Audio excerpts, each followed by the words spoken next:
What is up, Tampa Bay Buccaneers fans? It's your old friend IndyCar Tim here with the Tampa Bay Buccaneers Daily Blitz right here on FanStream Sports. You can find us at fanstreamsports.com, the FanStream Sports mobile app, our YouTube channel, or wherever you get your podcasts. Welcome in to the show, and oh, happy days, as it is New Orleans Saints and regular season post-game edition here on a Sunday, as the Buccaneers beat the Saints 27-19 to clinch the NFC South as Mike Evans meets history.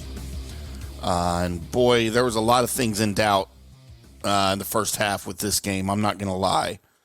10-point deficit, nothing going right for the Bucs. Mike Evans not really involved in the offense in the first half.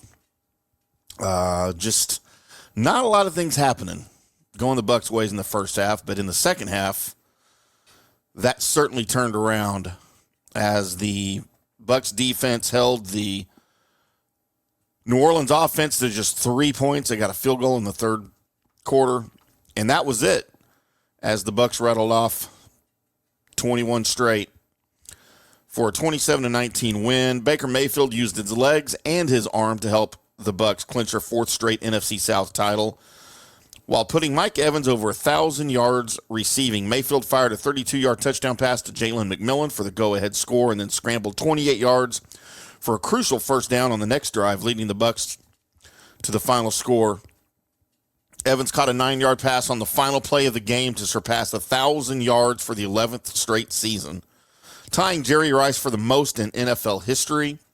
After Mayfield's long scramble on 3rd and 14 from the Tampa 12, the Bucs drove to the Saints 11.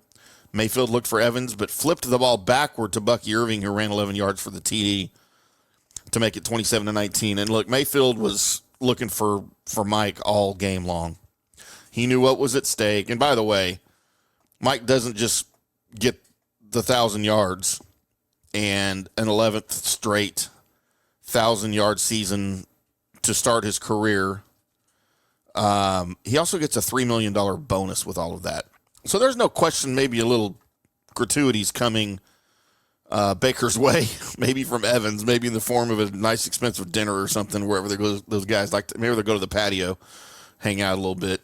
But, Baker knew what was at stake for Mike, and he probably wanted that for Mike as much as Mike did. And I will tell you, there was not a greater moment than after that final play when Mike knew he had the record and he knew he had his 1,000 yards, and you saw just the emotion for the entire team, the entire sideline, the emotions involved on that one little play. It means the world to the team, it means the world to the community. Mike's just a good guy, man, and Baker's a great guy, and these two are the fabric of that team, and what a pairing that is, and what a joy it is to watch those guys play. The Saints turned the ball over on downs. The Bucs got one more chance to get Evans a milestone. Mayfield tossed a short pass to Evans, who ran upfield for 9 yards. He got up, spiked the ball, and was mobbed by teammates in that wild celebration. Again, just fun to watch, man. Very fun to watch. The Bucs will be the NFC's number 3 seed if the Rams lose to Seattle. If the Rams win, they'll be the 4th seed. Mayfield threw for 212 yards and 2 touchdowns and had a career-high 68 yards rushing as the Bucs rallied from a 10-point halftime deficit and made sure they didn't need Atlanta to lose to Carolina to win the division. Spencer Rattler had 240 yards passing and 1 touchdown for the Saints. The Bucs finished their regular season at 10-7, 5-4 at home.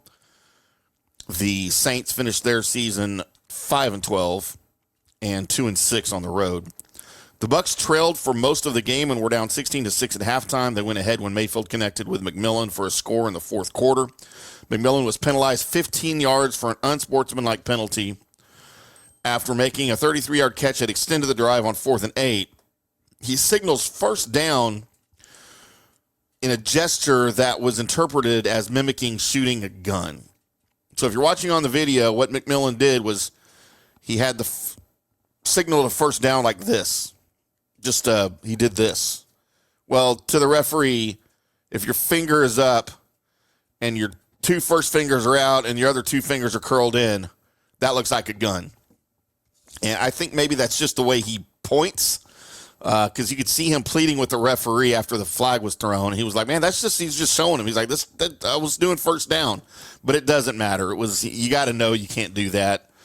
I don't think it was on purpose, but it still cost him 15 yards. Some of the coaching staff was over there talking to McMillan after the situation, and they weren't too hard on him. I think they understood what had happened. But it was unfortunate. That penalty pushed the Bucs, instead of being at the New Orleans 9, it pushed them back to the 24. But then McMillan made up for it with a very nice toe-tapping catch in the end zone for a 7th touchdown in the past 5 games. The Saints scored on their first 4 possessions, including Rattler's 5-yard touchdown pass to Dante Pettis. Facing a depleted secondary, missing 3 starters, Rattler carved up Tampa's defense in the first half. He went 21-28 for 151 yards while building that 10-point lead.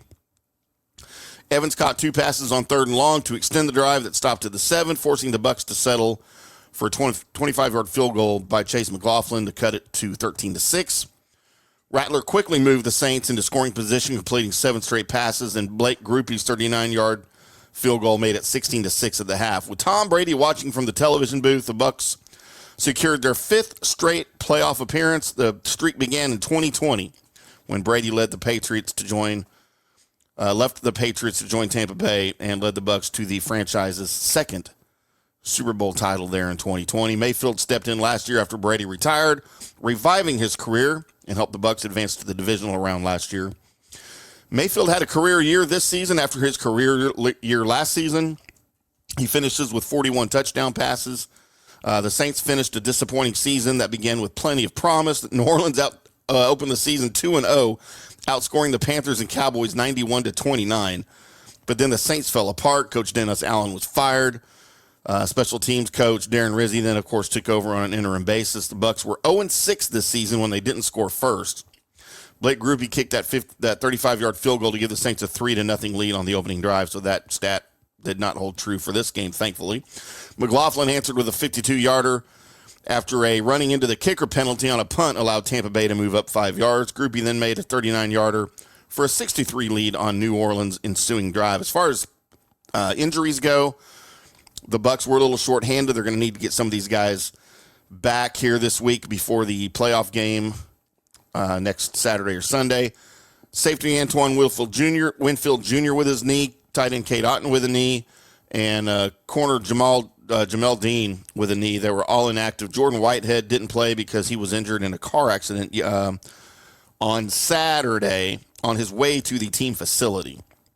We don't have a lot of details, but the injuries were enough to keep him out of the game. Next on the field, the Bucs will host a wild card playoff game either next Saturday or next Sunday, and we don't know who that is quite yet. We will update you in a episode this week previewing whoever that is here on the Bucs Daily Blitz. For the Saints, their head coaching search will begin. Is Darren Rizzi the guy? I don't know. Maybe. Probably not, though. I'm sure they'll find somebody with a little bit of experience to coach that franchise. Appreciate everybody tuning in to the show today. Thank you very much. Thanks to FanStream Sports.